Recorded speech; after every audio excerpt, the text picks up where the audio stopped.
Bonjour à toutes. Et à tous, évidemment.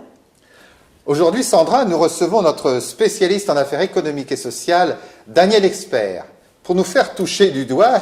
Mesurer, Michel. Oui, mesurer combien il est difficile d'être un cadre dans une entreprise moderne. Oui, vous avez raison, en gros. Comment rester toujours et encore over the top? C'est tout à fait cela, Daniel. Expliquez-nous. Voilà, chère Sandra, sachant qu'un cadre, il est plutôt mieux loti que les autres salariés, quelle peut être la source de son malaise? Eh bien, vous me croirez ou non. Mais cette crise sournoise vient de la difficulté qu'il éprouve à bien faire son travail. Que voulez-vous? Il doit sans cesse rendre des comptes au travers d'indicateurs qui l'éloignent du terrain. En général, sa mission ou ses mandats sont trop flous, voire contradictoires. Et là, je pèse mes mots. Il en résulte une difficulté à vivre entre responsabilité formelle et impuissance pratique. Le tout bercé par le discours lénifiant d'une direction générale qui donc... Mais que convient-il d'améliorer, mon cher Daniel? Et en combien de temps? Oh, c'est parfaitement simple. Il faut savoir qu'il ne peut pas y avoir d'organisation sans cadre.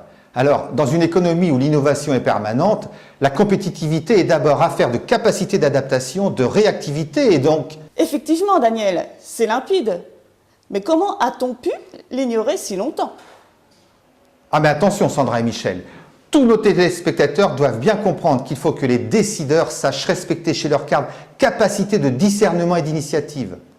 C'est-à-dire leur savoir-faire humain, sinon rien n'est possible.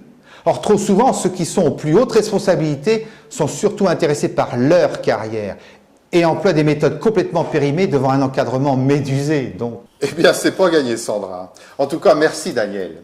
Peut-être aurons-nous plus de chance avec notre prochain sujet. Mais avant, Michel, une page de publicité.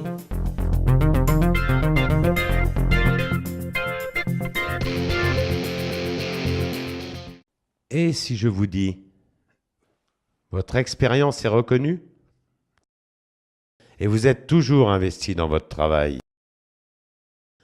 Aujourd'hui, vous jugez qu'on oublie trop les seniors.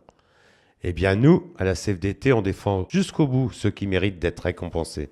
Alors là, je vote des deux mains.